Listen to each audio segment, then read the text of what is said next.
মুক্তির ৪২তম দিনে এসেও বরবাদের বক্স অফিসে চূড়ান্ত দাপট। আচ্ছা সাকিবিয়ান ভাইরা বোনেরা একটা কথা বলো তো, গতকাল কি বাংলাদেশের ছুটি ছিল?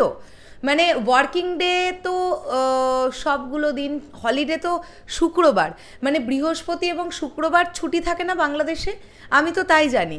তো গতকাল তো ছিল রবিবার, গতকাল কি ছুটি ছিল বাংলাদেশে? আমাকে একটুখানি কমেন্ট করে জানিও, কেননা যে পরিমাণ আপডেট পেলাম বিভিন্ন সিঙ্গেল স্ক্রিন এবং মাল্টিপ্লেক্সগুলোর তরফ থেকে, যতটুকু যা জানতে পারলাম, গতকাল কিন্তু বেশ ভালো বিজনেস হয়েছে বরবাদের এবং বেশ অনেকগুলো শো হাউসফুল গেছে, সিঙ্গেল স্ক্রিন থেকে শুরু করে মাল্টিপ্লেক্স। দুর্দান্ত একটা রেসপন্স গতকালের ডেটে দেখা গেছে।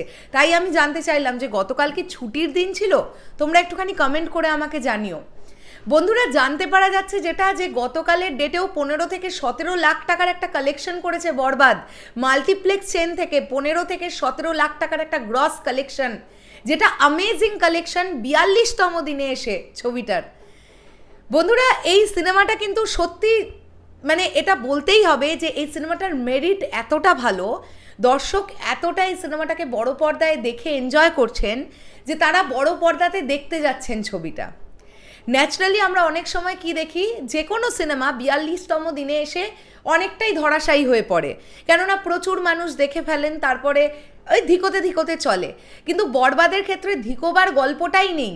মানে ছুটির দিনগুলো এলেই বক্স অফিসে এই পরিমাণ এতটা পার্সেন্টেজে একটা জাম্প নিচ্ছে, যেটা হিউজ। গতকালের ডেটেও মোটামুটি সিঙ্গেল স্ক্রিন এবং মাল্টিপ্লেক্স থেকে বরবাদের একটা মোটামুটি 30 থেকে 35 লাখ টাকার গ্রস কালেকশন এসছে। আমি খুব কম করে প্রেডিকশন করলাম, মানে অ্যামাউন্টটা এর থেকে বাড়তে পারে। যদি 30 থেকে 35 লাখ টাকার একটা কালেকশন হয়, আমার প্রেডিকশন অনুযায়ী বরবাদ কিন্তু এখন মোটামুটি 72 কোটি টাকার গণ্ডিতে ঢুকে পড়ছে প্রায়, মানে আর কয়েক লাখ টাকা বাকি আছে।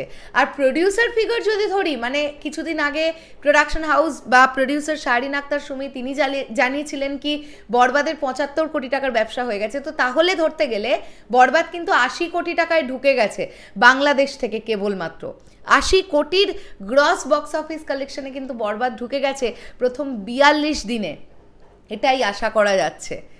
মানে বরবাদ নিয়ে মানুষের মধ্যে যে এক্সাইটমেন্ট, সেটা এখনও বিদ্যমান, এটা আমরা দেখতে পাচ্ছি। আমি তোমাদেরকে গতকালই সনি স্কোয়ার মিরপুর শাখা স্টার সিনেপ্লেক্সের একটি ভিডিও দেখিয়েছি এবং যেখানে তোমাদেরকে বলেছিলাম যে গতকালের ডেটে হাউসফুল শো দেখেছে বরবাদ। এটা একটা অ্যামেজিং বিষয়পত্র। এইভাবে যদি চলতে থাকে তাহলে কুরবানি ঈদ আসার আগে পর্যন্ত বরবাদের মোটামুটি ওভারসিজ মার্কেট, বাংলাদেশ সব দিয়ে মোটামুটি একটা 95-96 কোটি টাকার ব্যবসা কিন্তু এক্সপেক্ট করা যাচ্ছে। মানে এখনো পর্যন্ত কিন্তু এক্সপেকটেশনটা রাখা যাচ্ছে, দেখা যাক কি হয়। তোমাদের কি বক্তব্য এই পুরো বিষয়টাকে নিয়ে? কমেন্ট করে জানিও। আর অবশ্যই আমরা এটাও জানতে চাই যে ওভারসিজ মার্কেটে এখন বরবাদ কীরকম চলছে, কেননা অনেকগুলো নতুন কান্ট্রিতে বরবাদ রিলিজ পাবে, যেমন 23শে মে মুক্তি পেতে চলেছে হচ্ছে লন্ডনে, ইউকেতে। সো আমরা অবশ্যই এটা আশা রাখবো যে ইউকেতেও একটা দারুণ রেসপন্স আসবে বরবাদের, এই আশা রেখেই এখন এই ভিডিওটা শেষ করলাম। তোমাদের কি বক্তব্য এই পুরো বিষয়টাকে নিয়ে অবশ্যই কমেন্ট করে জানিও। ভিডিওটা ভালো লাগলে লাইক, কমেন্ট, শেয়ার করো, আমাদের চ্যানেলটা সাবস্ক্রাইব করে আমাদের সঙ্গেই থেকো। তাহলে এখনের জন্যে টাটা।